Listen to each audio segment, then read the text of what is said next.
what Republican lawmakers say they can't do themselves, block abortion clinics. Can't do themselves now, right now, because they don't have the votes for it. So let's say they do get it, and they pass a law saying, oh, yeah, no. If Joey Bag of Donuts does it, you're immune from any lawsuits from abortion clinics. You see how all of a sudden liberals who think abortion's a sacrament, all of a sudden are like, no, I'm uncomfortable with that. But I'm totally comfortable with Twitter wiping out the president of the United States after being threatened by lawmakers who couldn't do it themselves and wiping out the president's voice on one of the largest social media platforms in the world, Twitter and Facebook. I'm totally cool with that.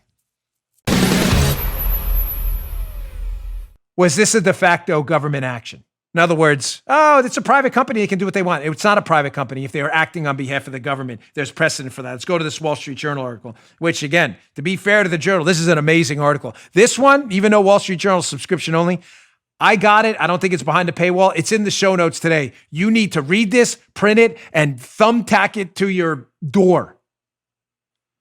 Save the Constitution from big tech. Congressional threats and inducements make Twitter and Facebook censorship a free speech violation. They are government actors. Let's go through these screenshots one at a time because they are absolute magic. From the Wall Street Journal piece, conventional wisdom holds that tech companies are free to regulate content because they're private, and the First Amendment protects only against government censorship. That view is wrong.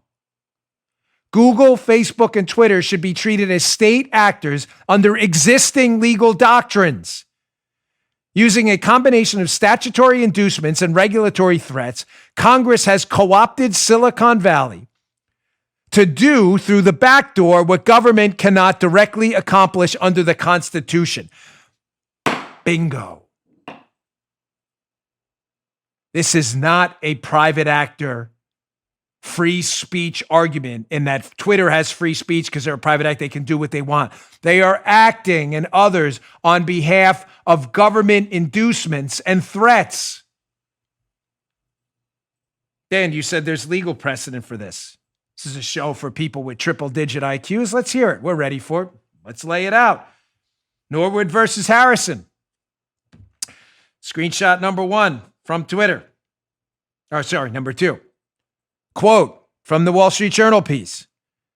It is axiomatic, the Supreme Court held in Norwood versus Harrison in 1973, that the government, quote, liberals, this is a quote, meaning the Supreme Court said this, for those of you confused, may not induce, encourage, or promote private persons to accomplish what it is constitutionally forbidden to accomplish itself. That's what Congress did by enacting Section 230 of the Communications Decency Act, which not only permits tech companies to censor constitutionally protected speech, but immunizes them from liability if they do so. So the government can't violate the First Amendment and stop your constitutionally protected free speech unless you induce, going back to the beginning, imminent unlawful action, not abstractions. But Twitter can do it for them? That's not what the Supreme Court said. Wonder how Twitter, Facebook, Amazon, Apple, and Google are going to answer for that one. Dan, Amazon and them were acting on behalf of the government? Certainly appears that way.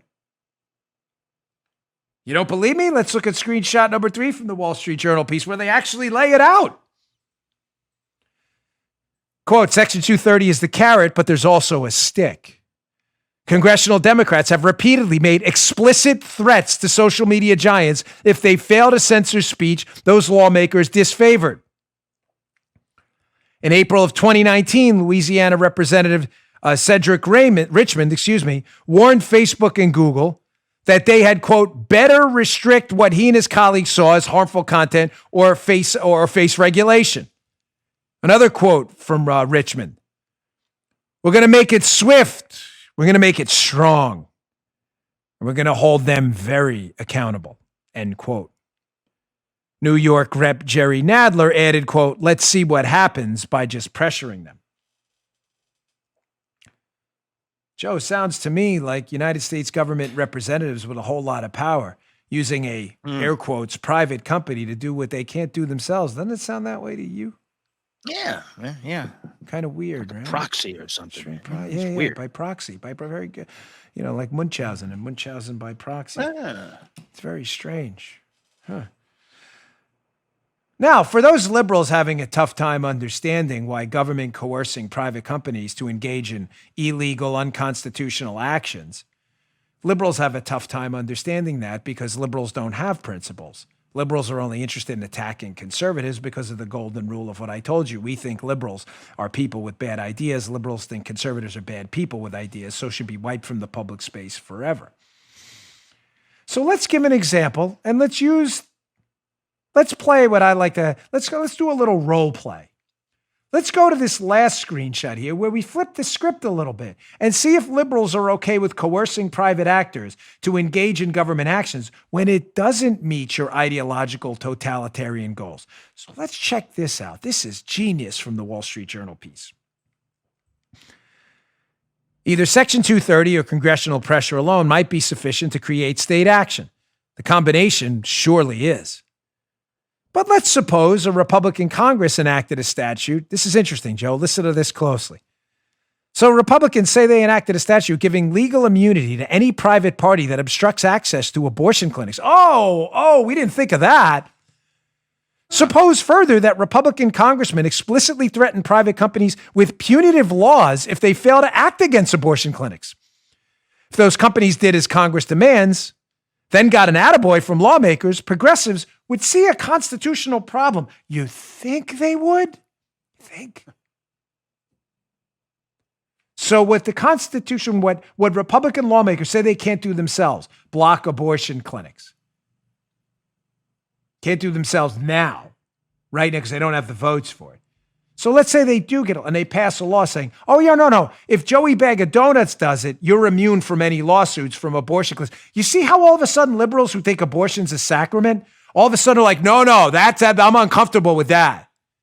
But I'm totally comfortable with Twitter wiping out the president of the United States after being threatened by lawmakers who couldn't do it themselves and wiping out the president's voice on one of the largest social media platforms in the world, Twitter and Facebook. I'm totally cool with that.